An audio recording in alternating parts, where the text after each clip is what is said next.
বন্ধু আসিফ, আসিফ আসস? হ্যাঁ বন্ধু, কি হয়েছে ক? বন্ধু তোর বাইকের চাবিটা একটু লাগতো। ও আচ্ছা,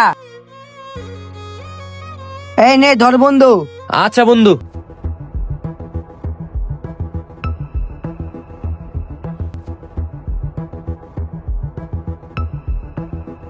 তো বন্ধু, তোমার দিনকাল কেমন যাইতেছে? আর তোর ভিডিওর কি খবর? আরে বন্ধু আর কইস না, চলতেছে কোন রকম।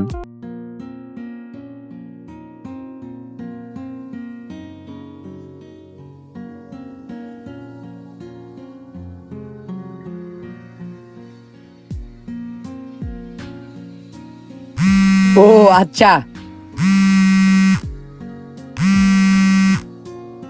হ্যাঁ বন্ধু ক। এনে যে কাজের জন্য আসছিলাম ওই কাজ তো হইল না। ও আচ্ছা বন্ধু, আরেকটা কথা, তোর বাইকটা কিন্তু আজকে বিকেল আমার লাগবো। বন্ধু, বাইকটা বাহির থেকে যাইতে দিবার না করছে,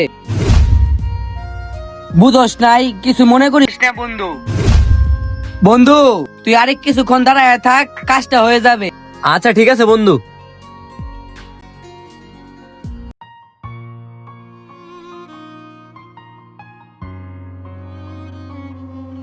এই নে বন্ধু তোর বাইকের চাবি। তোরে অনেক অনেক ধন্যবাদ বন্ধু। বন্ধু তোর একটা কথা জিজ্ঞাসা করি। হ্যাঁ বল। বন্ধু, অন্য কোনো মানুষ তোর বাইকের চাবিটা চাইলে তুই মানা করে দেস, কিন্তু আমি চাইলে তুই মানা করস না কেন? আরে পাগল, ওদের সাথে তোর তুলনা করবো? ওরা তো আমার সাথে থাকে শুধু স্বার্থের জন্য, কিন্তু তোর মধ্যে ওই জিনিসটা আমি কখনো দেখি নাই। আরে তোরে তো আমি আমার ভাইয়ের মতন ভালোবাসি। বন্ধু, হয়তো আমি ধন সম্পদ গাড়ি বাড়ি এগুলা কিচ্ছু আমি কামাতে পারি নাই, কিন্তু আমার ভাগ্য ভালো যে তোর মতো একজন ভাইয়ের মতো বন্ধু পাইছি। প্রকৃত বন্ধুত্ব তো এটাই।